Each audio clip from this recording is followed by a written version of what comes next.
Hi and welcome to Midwest Property Resources. Today we're just going to run through a couple of simple air filter changeouts.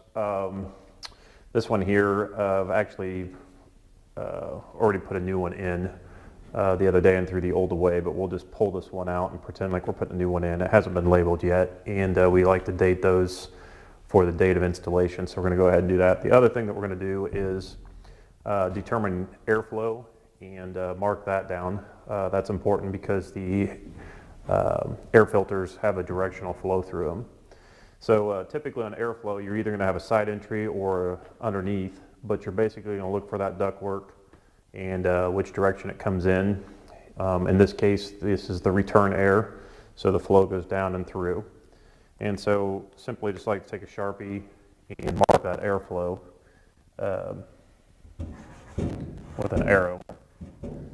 And of course, sometimes I'll write airflow on that just so everybody knows.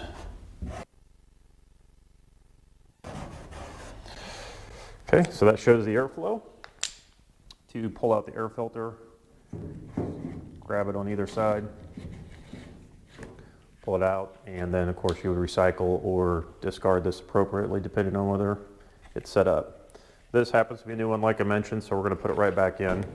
So the first thing that we're going to look for is an arrow. This one shows the arrow, meaning the airflow direction that way, so we'd point it the same way, and then it would get reinstalled. Some of these air filters also have a filter installation date checkbox, but they don't always line up with the front, so which this will be the front or the exposed side on the front where you can read it. So we'll place that in, and I happen to know that this filter has a little bit of a issue sometimes going in, so you just have to make sure it's glides into line up, and then we'd put the date installed right here. So I'm going to go ahead and pull that out just because it's easier. The other thing that I'm going to do on here is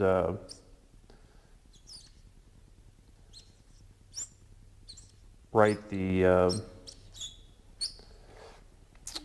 size of the air filter on the side of the unit. This is handy so that you don't have to pull the unit out when you're going to shop for your new one. So this one happens to be a 20 by 20 by 1.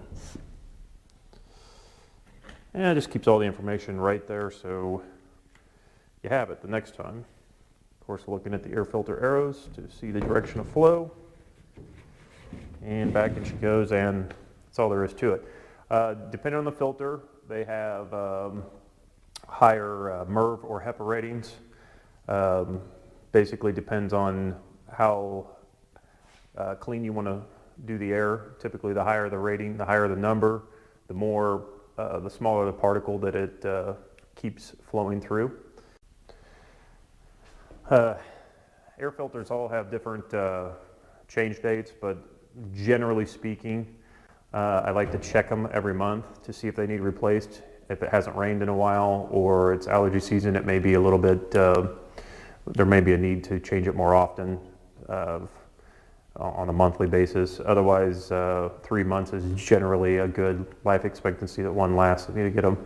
It's important to change them because the most common injury to a heating or cooling system is that they don't get changed. It restricts the flow, puts extra strain on the unit, and causes can cause the egg coil to get covered in dirt, making it not be as efficient or causing it to break down worse yet. Okay, here we are at another location. This one's just got a larger air filter on it. Typically sold as an upgrade for higher air filtration. So to do this one, you just reach in here, pull this door off, up and out. This whole cartridge slides out. Recycled or disposed of. Take our new cartridge, and this one on the end has a date installed right here, so we'll write that in.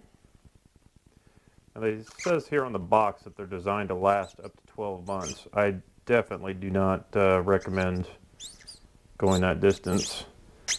On these, I say check every 3 months, replace every 6, or more often as needed. It's just too much restriction on a system to go that long generally. Okay, so this one already has the airflow direction and the size marked on it, so we're good there. So we just line up the grooves, slide it in, lay the door back on, snap. That's all there is to it. Another place that you may find the air filters are built into the tray of the machine.